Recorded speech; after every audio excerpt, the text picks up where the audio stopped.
இன்றைக்கி நாம் ஸ்போக்கன் இங்கிலீஷை தமிழ் மூலமாக எப்படி கற்றுக்கிறதுன்னு பார்க்கணும். இதில் முதல்ல நம்ம சின்ன சின்ன வாக்கியங்கள் தமிழில் பேசுகிறத இங்கிலீஷில் எப்படி சொல்லணும் அப்படின்னு நாம் படிச்சுக்கணும். So spoken English Tamil to English. India எனது தேசம், இந்தியா எங்கள் தேசம், இந்தியா இஸ் அவர் கண்ட்ரி. இன்னொரு பேரும் இருக்குது, பாரத்.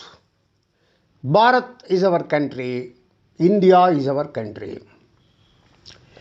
அப்போ என்ன பண்ணுறோம், நம்ம நாட்டை பாரத் என்றும் அழைப்போம். இது கான்ஸ்டியூஷன்லேயே இருக்குது. இதை பாரதம் என்றும் அழைப்போம். It is also called Bharat. It is also called பாரத்னா இந்தியாவை பாரதம் என்றும் அழைப்போம். சரி, இமயமலை இருக்குது, இந்தியாவில் வடக்கு பகுதியில் இருக்குது. இந்தியாவின் வடக்கு எல்லையாக இமயமலை இருக்கிறது. ஹிமாலய மலைத்தொடர் நம் நாட்டின் வடக்கு எல்லையாக உள்ளது. The Himalayan ranges are in the north of India. The Himalayan ranges are in the north of இந்தியானா ஹிமாலய மலைத்தொடர் நம் நாட்டின் வடக்கு எல்லையில் உள்ளது.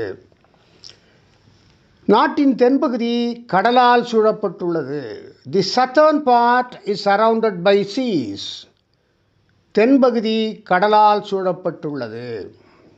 இப்போ ஜனத்தை எடுத்துக்கிட்டால் பாரதியார் சொன்னார், 30 கோடியும் வாழ்வோம் வீழின் 30 கோடி முழுமையும் வீழ்வோம்.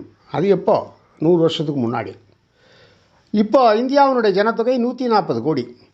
இந்தியா 140 கோடி மக்களை கொண்டது. இந்தியா 140 கோடி மக்களை கொண்டது. India has a population of 140 crores.